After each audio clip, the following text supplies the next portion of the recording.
नमस्कार, आपण पाहत आहात एक्सक्लुझिव्ह न्यूज 24। मी Balaji जगतकर, news bureau chief, Beed येथून।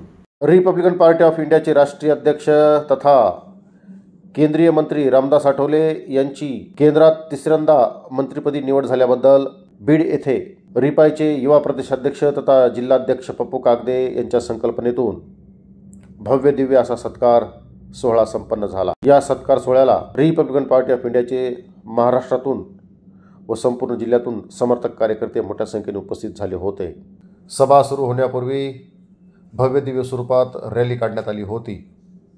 या रॅलीचे मुख्य आकर्षण रामदास आठवले यांच्यासोबत पप्पू कागदे तर होतेच, परंतु कार्यकर्त्यांच्या हातातील बॅनर हे लक्षवेधी होते। भावी आमदार म्हणून पप्पू कागदेंची बॅनर कार्यकर्त्यांच्या हातात झळकले। बीड शहरात अनेक ठिकाणी केंद्रीय मंत्री रामदास आठवले यांचा सत्कार करण्यात आला।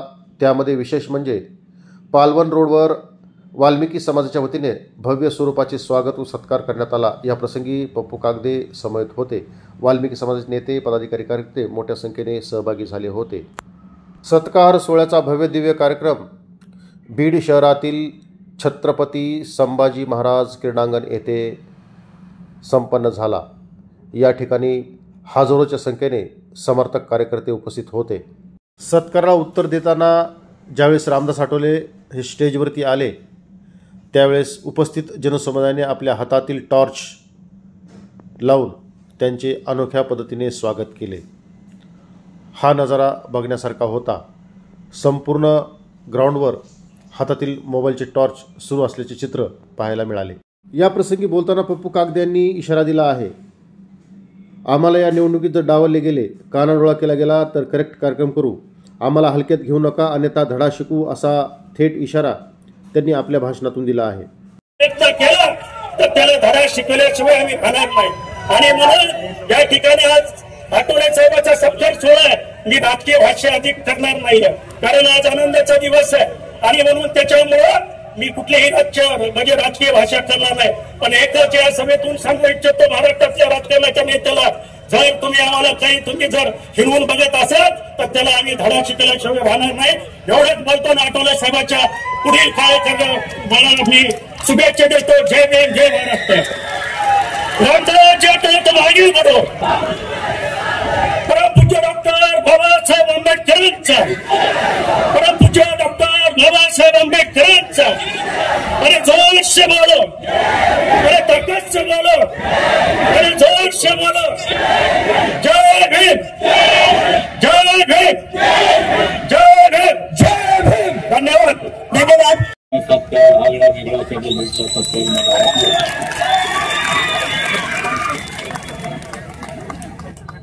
पप्पू कागदेंनी गावागावामध्ये रिपब्लिकन पार्टी ऑफ इंडियाची शाखा त्या ठिकाणी सुरू केली आहे। बौद्ध असेल, मातंग असेल, चर्मकार असेल, कक्कड असेल, ओबीसी असेल, मराठा समाज असेल, मुस्लिम समाज असेल, ब्राह्मण समाज असेल, आम्ही सर्व समाजाला न्याय देण्यासाठी काम करणारे आम्ही लोक आहोत। बाबासाहेब आंबेडकरांच्या संविधानातला भारत म्हणजे 140 कोटी लोकांचा इंडिया, भारत। लोकसभेच्या निवडणुकीमध्ये मात्र काँग्रेस, राहुल गांधी सगळे आम्ही फार मोठ्या पद्धतीच्या चर्चा केल्या। संविधान बदलणार, पण मी सांगतो की संविधान अशा पद्धतीने कोणाला बदलता येणार नाही। कोणाच्या बापाचा बाप जरी आला, कोणाच्या बापाचा बाप जरी आला तर तो ढगात गेला, पण संविधान बदलणार नाही।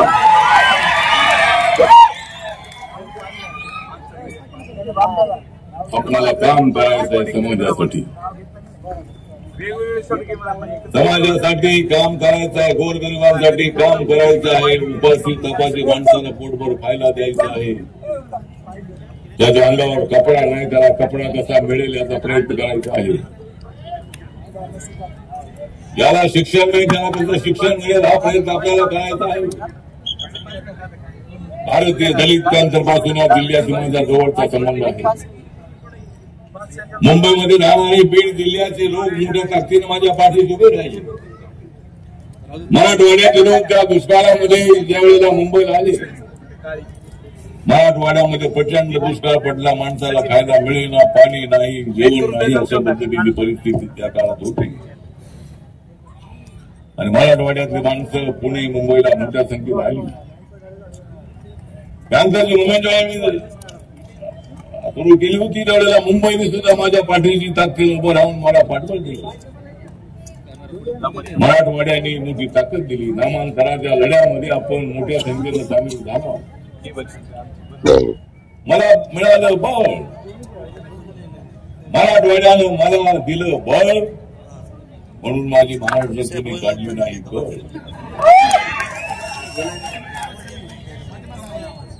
आमची कळ काढणं सोपं काम नाही.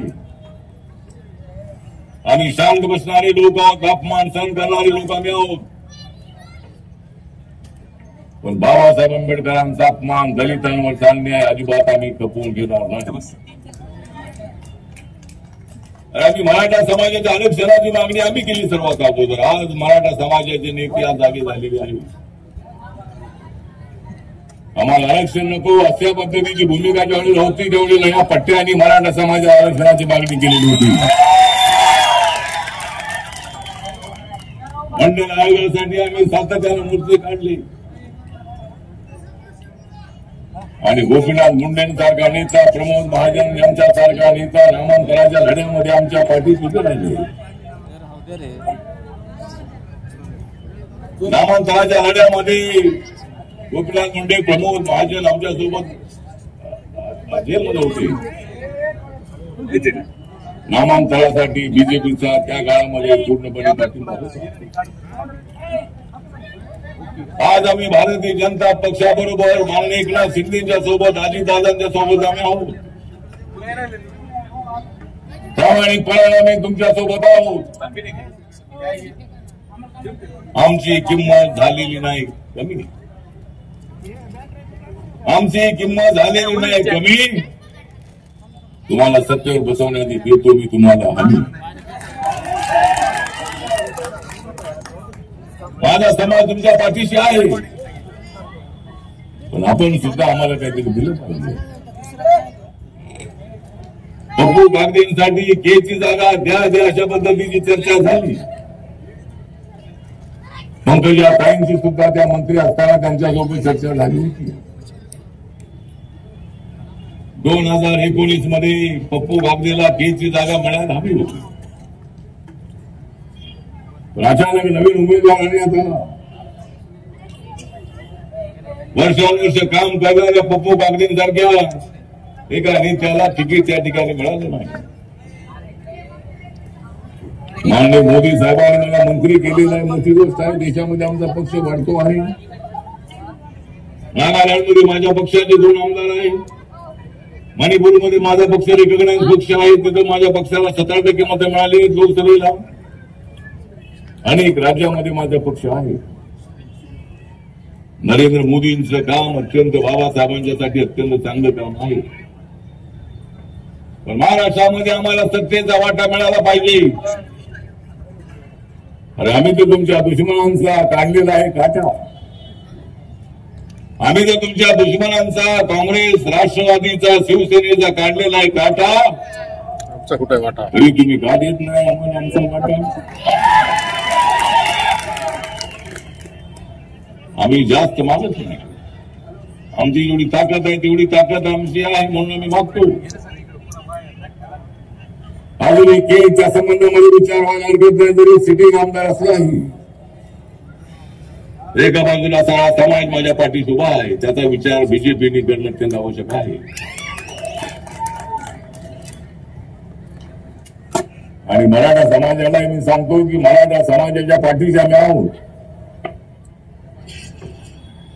या महाराष्ट्रामध्ये महान मान मराठा मुसलमान जर आले एकत्र तर पूर्ण रचना केली. पण आम्हाला सर्वांना एकत्रित आणायचं आहे. ओबीसी समाजाला मला न्याय द्यायचा आहे. ओबीसी समाजाचं जे आरक्षण आहे तेच त्याला अगोदर कमी मिळालेलं आहे. मराठा समाजाला मराठा म्हणून आरक्षण मिळत नसेल तर माननीय जरांगे पाटील यांची मागणी आहे की आम्हाला ओबीसी म्हणून आरक्षण द्या. ओबीसी मध्ये टाका म्हटलं तर ओबीसी म्हणतात आमच्या टाकू नका. मराठा समाजाला आरक्षण द्यायचं कसं हे सरकारने ठरवणं अत्यंत आवश्यक आहे. आम्ही माननीय जरांगे पाटील यांच्या सोबत आहोत.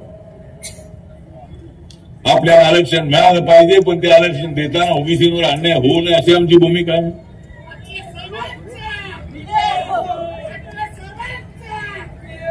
आमचे माननीय शरद पवार साहेबांच्या बद्दल आम्हाला रिस्पेक्ट आहे. सध्या त्यांच्याकडे बरेच लोक चाललेले आहेत. निवडणूक झाली की पुन्हा ते आमच्याकडे येणार आहे. इकडे तिकीट मिळणार म्हणून तिकडे चाललेले आहे. जावं तिकडे जाऊन हरला की पुन्हा तुम्ही आमच्याकडे येणार त्याची आम्हाला कल्पना जावा. ज्यांना जायचं आहे त्यांनी जावा. पुन्हा तुम्ही या आपल्या गावा. पवार साहेब म्हणतात 75% आरक्षण दिलं पाहिजे. चांगली गोष्ट आहे पवार साहेब. कोर्टाने सांगितलेलं आहे, सुप्रीम कोर्टाने 50%च्या पुढे जाऊ नका. जायचंच होतं तर ज्यावेळेला तुमचं सरकार होतं म्हणून सिंधुदुर्ग का आपण गेला नाही. आपण 3-4 वेळेला महाराष्ट्राचे मुख्यमंत्री होता त्यावेळेला आपण का असं नाही केलं तर आपण दिल्लीमध्ये संरक्षण मंत्रीपद, कृषी मंत्रीपद, अनेक मंत्रीपद आपल्याला होती. त्यावेळेला 75%ची मागणी आपण केली नाही. आज पवार साहेब म्हणतायत 75% आरक्षण द्या. जेवढं पाहिजे तेवढं घ्या. एवढं पाहिजे तेवढं घ्या. आम्हाला म्हणतो द्या. ठीक आहे, 75% जर होत असेल तर चांगली गोष्ट आहे. पण मराठा समाजाला ओबीसी मध्ये आम्हाला आरक्षण हवं असं त्यांचं म्हणणं आहे. पण माझी सूचना आहे की त्यांच्यासाठी वेगळी कॅटेगरी करा. माननीय जरांगे पाटील यांचे माझे संबंध अत्यंत चांगले आहेत.